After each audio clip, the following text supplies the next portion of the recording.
I'm standing here in front of the Pantheon, a really beautiful building.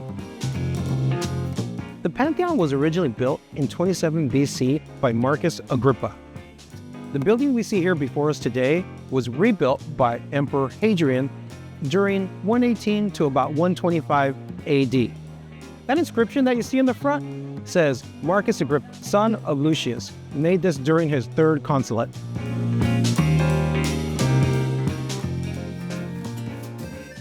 So the name Pantheon means all gods, suggesting that the original temple was dedicated to the full Roman Pantheon.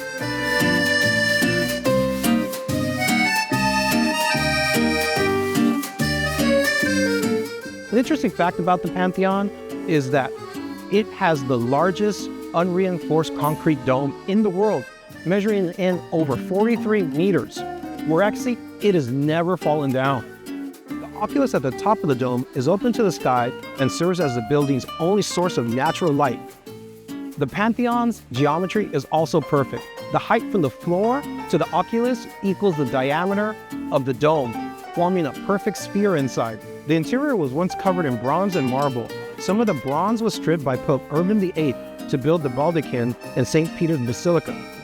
Inside, you'll also find the tombs of Raphael, King Victor Emmanuel II, and King Umberto I, making this not only a church, but a national shrine.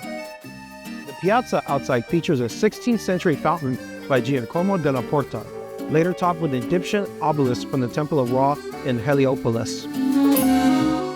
The square is known for its vibrant energy, street musicians, open-air dining, and postcard-perfect views of the dome at sunset. Despite its fame, the Pantheon is still a functioning church, Basilica of St. Mary and the Martyrs, and it continues to hold mass and even weddings. I hope you enjoyed this beautiful building. I'll see you on the next video. Thank you.